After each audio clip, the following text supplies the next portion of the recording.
have it in front of me, unfortunately. $60 billion. $60 billion. Yes. Okay. Thank you, and I Thank you. back my time. Gentleman yields back. The gentleman from Arkansas, Mr. Westerman, is recognized for 5 minutes. Thank you, Mr. Chairman. Director Donovan, I think that had you answered my question first, you would have been done a long time ago.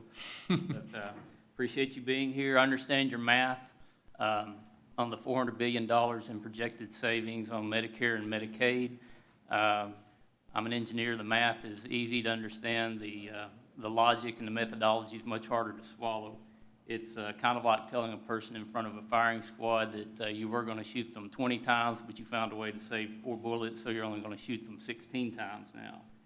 Medicaid expansion has occurred in 28 states and D.C. We've seen 6 million new enrollees. Estimates are that there's another 8 to 9 million Americans who are eligible for Medicaid expansion funding in the states that haven't expanded. I assume the administration is holding out that these other states will expand. So my question, the first one is, how much has been spent on Medicaid expansion to date? And the second part of that is, how does the administration budget for those potential enrollees, and how much is in the president's budget for that?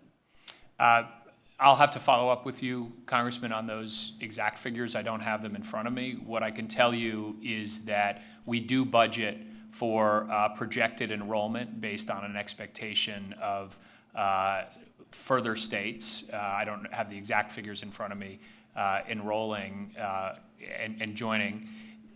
Those costs were also fully projected as part of the original estimates and scoring done by CBO, and they showed that the Affordable Care Act would actually contribute to deficit reduction even with those numbers included. Well, is it safe to say that Medicaid costs are projected to increase from the levels they are right now?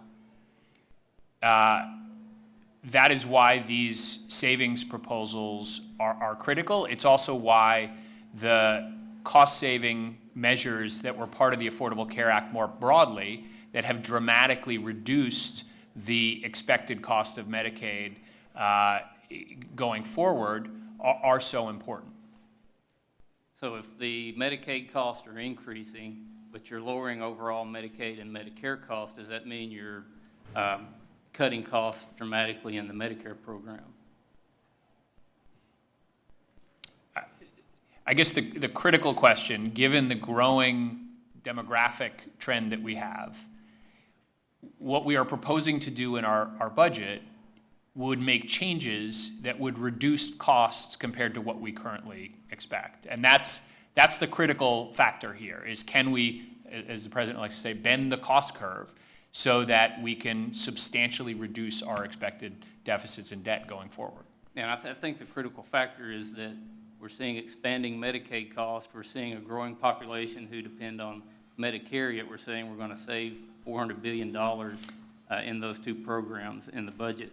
It's easy to see that it's not equitable for expansion states to be receiving dollars while non-expansion states get $0.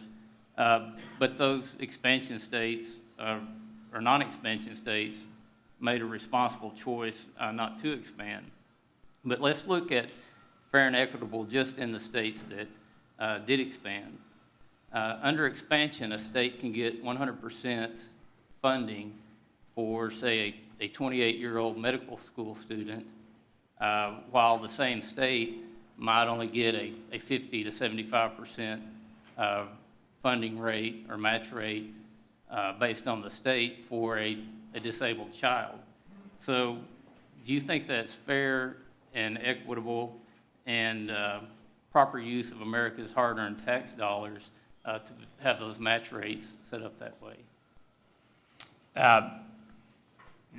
The act was structured in a way to encourage states to expand Medicaid. And in fact, to go to your larger point, those folks are getting medical care somewhere now, right? They're going to emergency departments. Those are costs that are typically falling on state governments already or on hospitals or others. And often those costs are higher because they're waiting to seek care until it really is an emergency. And so when you really look at the broader picture, if we're implementing Medicaid expansion, particularly with federal support, what we're seeing in states that are expanding is it's actually a very responsible fiscal choice that they're making, because not only are they improving the health of those citizens, they're lowering emergency care costs and others that are currently falling either to state governments or to private hospitals and others that have to absorb them. Gentleman's time has expired. The gentlelady from Tennessee, Ms. Black, is recognized for 5 minutes. Thank you, Mr. Chairman, and thank you, Mr. Donovan, for being here today. I know this question is